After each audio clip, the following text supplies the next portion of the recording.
جمعہ کے دن 200 بار درود پاک پڑھے اس کے 200 برس کے گناہ معاف کر دیے جاتے ہیں۔ ایک بار محبت کے ساتھ درود پاک پڑھ لیں، صلو علی الحبیب صلی اللہ تعالی علی محمد صلی اللہ علیہ وسلم۔ آج سے انشاءاللہ ایک سیریز جو ہے ہمارے بیانات کی ہو کہ ہم ایک ٹاپک کے تحت بیان سنتے چلے جائیں اور ہم سب انشاءاللہ کچھ سیکھیں۔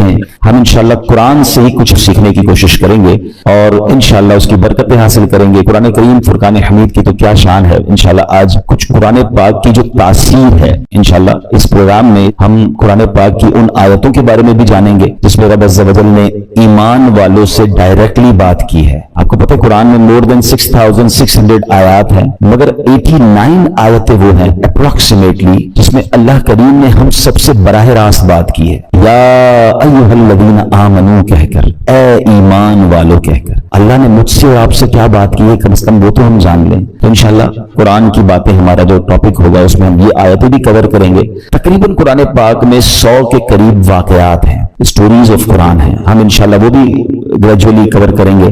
ویسے میں مشورہ دوں گا، یہ بیان تو ظاہر ہے کہ اللہ نے چاہا مہینوں چلتے رہیں گے اور اس میں جا کے چیزیں جا کے کور ہوں گی، لیکن اگر آپ واقعی قرآن کے ایسنس کو لینا چاہتے ہیں تو ان دو چیزوں کو پڑھ لیں۔ 89 قرآن کی آیتیں جس میں اللہ نے ڈائریکٹلی مجھ سے اور آپ سے بات کی ہے، اور قرآن کے 100 واقعات۔ اچھا، ان دونوں کو الحمدللہ علماء کرام نے ہمارے لیے آسان کر کے قرآن سے ایکسٹریکٹ کر کے الگ کتابیں دے دی ہیں۔ ایک کتاب کا نام ہے اے ایمان والو، یہ کتاب بھی آپ dawatIslami.net سے فری ڈاؤن لوڈ کر سکتے ہیں، اور ایک کتاب کا نام ہے عجائب القرآن غرائب القرآن، یہ قرآن کے واقعات ہیں۔ یہ دونوں کتابیں بہت بڑی نہیں ہیں، اگر آپ روز آدھا گھنٹہ دے دیں تو ایک آیت پڑھ لیں، ایک واقعہ پڑھ لیں، آپ انجوائے بھی کر رہے ہوں گے، قرآن انڈرسٹینڈ بھی کر رہے ہوں گے، قرآن کا میسج ڈائریکٹلی لے رہے ہوں گے۔ ہم نے آپ کی آسانی کے لیے الحمدللہ یہ دونوں پروگرام، یہ دونوں چیزیں یوٹیوب پر بھی بیان کر کے ہم نے ڈال دی ہیں۔ اگر اس کو وہاں سرچ کرنا ہے تو ایک پروگرام مدنی چینل پر ہوا تھا جس کا نام ہے ایک قصہ ہے قرآن سے، جس میں قرآن کے واقعات ہیں۔ اگر آپ سرچ کریں گے تو آپ کو قرآن کے سارے واقعات مل جائیں گے۔ 15 منٹ کا ایک واقعہ ہوگا، اس کا میسج آپ سن سکتے ہیں، بچوں کو اٹھا کے سنا سکتے ہیں۔ اور سیکنڈ ہمارا پروگرام تھا جس کا نام تھا اللہ کا پیغام مومنوں کے نام، جس میں یہ اے ایمان والوں آیتیں وہ بھی آپ سرچ کر سکتے ہیں۔ تو بہرحال اللہ کرے کہ ہم قرآن پڑھنے والے، قرآن سمجھنے والے بنے۔ آج قرآن کتنی تاثیر رکھتا ہے، آج جو ٹاپک ہے قرآن کتنا امپیکٹ ڈالتا ہے، قرآن کیا کمال کی کتاب ہے، اس بارے میں انشاءاللہ چند باتیں میں عرض کرتا ہوں۔ حضرت جبیر بن مطعم رضی اللہ تعالیٰ عنہ صحابی رسول ہیں، آپ نے فتح مکہ سے پہلے اسلام قبول کیا، مدینہ منورہ میں رہتے تھے، وہیں آپ نے وفات پائی۔ آپ رضی اللہ تعالیٰ عنہ اپنے اسلام قبول کرنے کا واقعہ بیان کرتے ہیں، کیسے اسلام قبول ہوا ان کا۔ کہتے ہیں غزوہ بدر میں جو غیر مسلم قید ہو گئے تھے، میں اہل مکہ کی طرف سے ان قیدیوں کے لیے نیگوشیشن کرنے کے لیے مدینہ منورہ آیا تھا۔ جب یہاں پہنچا تو مغرب کا وقت تھا، جناب رسول اللہ صلی اللہ علیہ وسلم مغرب کی نماز پڑھا رہے تھے۔ آپ علیہ الصلوۃ والسلام کی آواز مبارک مسجد کے باہر سے سنائی دے رہی تھی۔ نبی پاک سورہ والطور کی تلاوت فرما رہے تھے، میں بھی قرآن پاک کی تلاوت سننے لگا۔ مسلمان نہیں تھے مگر نبی پاک کی زبان سے قرآن کی تلاوت، کہتے ہیں بڑا انسپائرڈ ہوا اور میں بھی تلاوت قرآن سننے لگا۔ زبان محبوب خدا کی تھی اور کلام رب رحمان کا تھا۔ بس پھر کیا تھا، وہ قرآن کی آیتیں دل میں تاثیر کا تیر بن کر اترتی چلی گئیں، اور جب نبی پاک اس آیت پر پہنچے، ان عذاب ربک لواقع ما لہ من دافع، بے شک تیرے رب کا عذاب ضرور واقع ہونے والا ہے، اسے کوئی ٹالنے والا نہیں۔ ان آیات کو سن کر میرا دل ایسے ہو گیا جیسے ابھی پھٹ جائے گا، مجھے یوں لگا کہ میں قدم بھی نہیں اٹھا سکوں گا، اس سے پہلے ہی مجھ پر عذاب برس جائے گا۔ بس میں نے اللہ پاک کے عذاب سے ڈر کر اسی وقت ایمان قبول کر لیا۔ قرآن اپنا امپیکٹ رکھتا ہے، قرآن اپنی تاثیر رکھتا ہے۔ بات یہ ہے کہ صحیح پڑھنے والا ہو، انڈرسٹینڈ کرنے والا ہو، دل کی دنیا بدل دیتا ہے، اور ایسے بے شمار واقعات ہیں۔ یاد رہے قرآن میں عجیب تاثیر ہے، یہ پیارا کلام دلوں کو نرم کرتا ہے، بھٹکے ہوئوں کو راہ ہدایت دیتا ہے۔ اس میں اگلے پچھلوں کی خبریں ہیں، یہ اللہ پاک کی مضبوط رسی ہے، یہ حکمت والا کلام ہے۔ حدیث پاک میں ہے قرآن کی برکت سے خواہشات مٹتی ہیں، قرآن کے عجائبات ختم نہیں ہوتے۔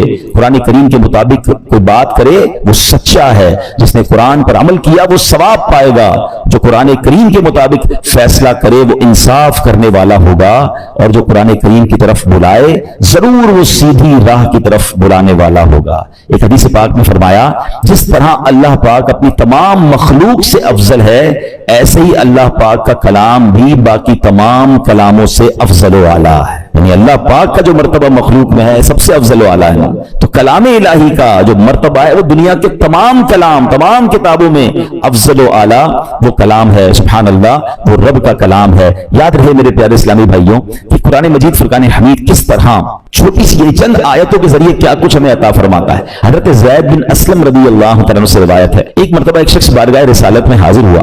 پیارے آقا سید الانبیاء صلی اللہ علیہ وسلم نے ایک صحابی رضی اللہ تعالیٰ عنہ کو فرمایا، اس نئے آنے والے شخص کو قرآن کریم سکھاؤ۔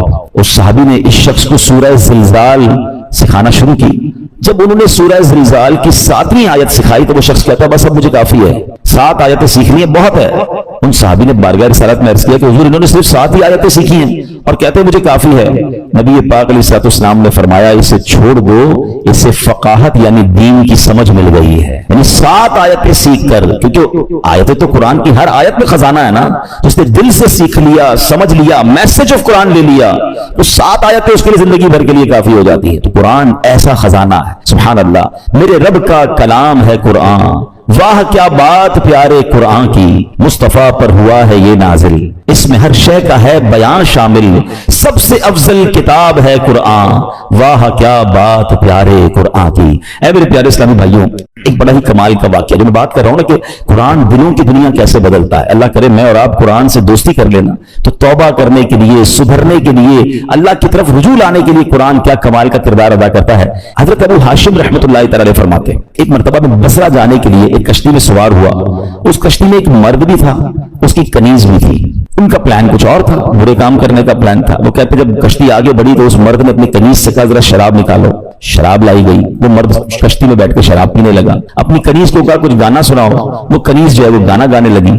تھوڑی دیر بعد انہوں نے مجھے دیکھا، ابو ہاشم رحمۃ اللہ تعالیٰ کہتے کہ آپ یہ گانا گا رہی ہے، آپ کے پاس اس سے اچھی کوئی چیز ہے؟ وہ اللہ والے تھے، انہوں نے ان کے سامنے قرآن پڑھنا شروع کیا۔ اب قرآن میں جو ردھم ہے، قرآن میں جو خوبصورتی ہے، قرآن جو دلوں کو امپیکٹ ڈالتا ہے، کیا خوبصورت آیتوں کو انہوں نے انتخاب کیا۔ انہوں نے قرآن پاک کی سبحان اللہ کون سی سورہ پڑھی؟ سورہ تکویر۔ یہ یاد دیتی ہے سورت، اگر سمجھ کے پڑھے نا بندہ کہ جس میں کس طرح قیامت کا رب نے بیان کیا۔ 30ویں پارے میں یہ سورت ہے، آپ نے تلاوت شروع کر دی، اذا الشمس کورت واذا النجوم انکدرت واذا الجبال سیرت۔ ترجمہ کیا ہے اس کا؟ جب سورج کو لپیٹ دیا جائے گا اور جب تارے جھڑ پڑیں گے اور جب پہاڑ چلائے جائیں گے۔ ان آیات کو سن کر وہ شخص رونے لگا، جو شراب پی رہا تھا وہ فوراً لپ کپی آگ تاری ہو گئی، رونے لگا۔ حضرت نے جب یہ آیت تلاوت کی وَإِذَا الصُّحُفُ نُشِرَتْ، اور جب نامہ اعمال کھولے جائیں گے تو وہ کہنے لگا اے کنیز میں تجھے اللہ پاک کی رضا کے لیے آزاد کرتا ہوں، اس شراب کو بہا دو۔ پھر اس نے مجھے قریب بلایا اور کہنے لگا میرے بھائی تم کیا کہتے ہو، کیا اللہ پاک میری توبہ قبول فرمائے گا؟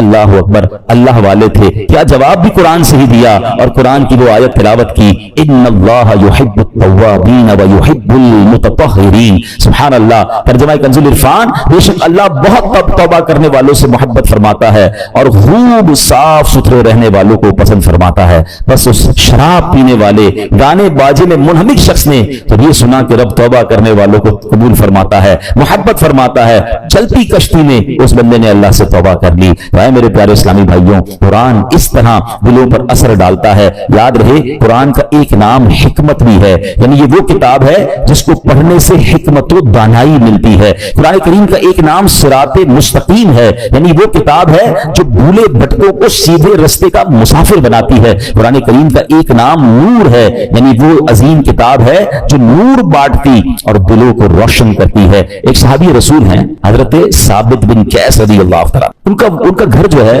وہ رات بھر چمکتا رہتا تھا، روشن رہتا تھا۔ آج کل تو ہمارے گھروں میں لائٹیں ہوتی ہیں، اس زمانے میں تو لائٹیں نہیں ہوتی تھی، لوگ رات کو چراغ بند کر دیتے تھے کیونکہ رات کو لائٹ کی ضرورت نہیں ہوتی تھی۔ تو لوگ حیران ہوتے تھے کہ حضرت ثابت بن قیس کا گھر کیوں چمکتا ہے۔ سرکار دو عالم علیہ السلام کی بارگاہ میں گئے، حضور رات بھر ثابت بن قیس کا گھر جگمگاتا ہے۔ اچھا صحابہ بھی کمال کے تھے نا، whenever they want to ask something any unusual thing، وہ کہیں اور نہیں جاتے تھے، وہ جناب رسول اللہ صلی اللہ علیہ وسلم کی بارگاہ میں جاتے تھے۔ ان کو پتا تھا یہاں سے بڑا پیارا جواب مل جائے گا۔ سرکار دو عالم علیہ السلام نے فرمایا یقیناً ثابت بن قیس رات کو سورہ بقرہ کی تلاوت کرتے ہوں گے۔ صحابہ گئے، جا کر پوچھا، ثابت بن قیس نے کہا کہ ہاں میں واقعی گھر میں رات کو سورہ بقرہ کی تلاوت کرتا ہوں۔ تو یہ ہے قرآن، یہ ہے قرآن کا نور۔ سبحان اللہ۔ چھوڑو یہ ظلمتوں کے شکوے، کرو نہ ہر بن چھوڑو یہ ظلمتوں کے شکوے، کرو نہ ہردم ہے روشنی کی خواہش، قرآن پڑھ کے دیکھو۔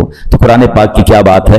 اب قرآن پاک جہاں طبیعتوں پر اثر ڈالتا ہے، انسان کی کیفیتوں پر اثر ڈالتا ہے، وہ قرآن کریم امراض کو بھی دور کرتا ہے۔ جی ہاں، قرآن کریم باطنی امراض کو بھی دلوں کے صاف کرتا ہے، جسمانی امراض کو بھی کیسے دور کرتا ہے۔ ذرا سنیے گا، قرآن میں اللہ فرماتا ہے یا ایھا الناس قد جاءتکم موعظۃ من ربکم وشفاء لما فی الصدور۔ ترجمہ کنز العرفان، اے لوگو تمہارے پاس تمہارے رب کی طرف سے نصیحت اور دلوں کی شفا آ گئی۔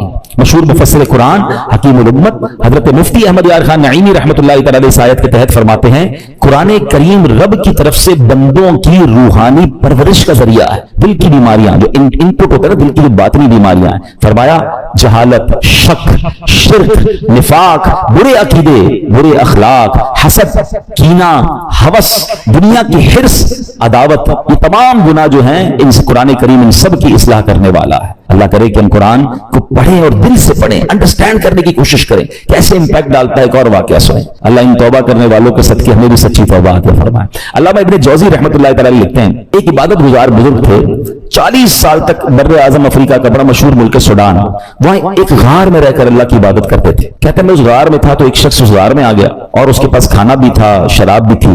وہ آ کر بیٹھ گیا، اس نے مجھے دیکھا نہیں، میں اسے نظر نہیں آ رہا تھا، تو اس نے شراب پینا جب جیسے شروع کی، برتن اٹھایا تو میں نے اونچی آواز میں قرآن پاک کی یہ آیت تلاوت کی۔ یہ آیت جو ہے نا کئی لوگوں کی توبہ کا سبب بنی ہے۔ بڑے بڑے بزرگ جو ہیں، جو بدلے ہیں، جو ان کی لائف کا ٹرننگ پوائنٹ تھا نا، وہ یہ ایک قرآن پاک کی آیت ہے۔ کبھی موقع ملا تو میں انشاءاللہ اس آیت کو مزید اس کے واقعات بیان کروں گا۔ حضرت کہتے ہیں کہ میں نے اس شرابی کے سامنے غار میں بیٹھ کر قرآن کی آیت پڑھی۔ ذرا اس آیت کا ترجمہ بھی سنیے گا۔ آیت کیا ہے؟ پارہ 27 ہے، سورہ حدید، آیت نمبر 16۔ اللہ فرماتا ہے الم یأن للذین آمنوا ان تخشع قلوبهم لذکر اللہ۔ کیا ایمان والوں کے لیے ابھی وہ وقت نہیں آیا تو ان کے دل اللہ کی یاد اور اس کے حق کے لیے جھک جائیں؟ کہ اب بھی وہ وقت نہیں آیا؟ قرآن نے گویا ہلایا ہے، جھنجھوڑا ہے۔ اب اس زمانے کے لوگ تو عربی سمجھتے تھے، تو وہ کہتے ہیں جیسے ہی میں نے وہ آیت پڑھی تو نوجوان رک گیا شراب پینے سے، دائیں بائیں دیکھا، اس کو کوئی نظر نہیں آیا۔ جیسے ہی دوبارہ اس نے برتن شراب کا اٹھایا، میں نے پھر یہ آیت پڑھی الم یأن للذین آمنوا ان تخشع قلوبهم لذکر اللہ۔ کیا ایمان والوں کے لیے ابھی وہ وقت نہیں آیا کہ ان کے دل اللہ کی یاد اور اس کے حق کے لیے جھک جائیں؟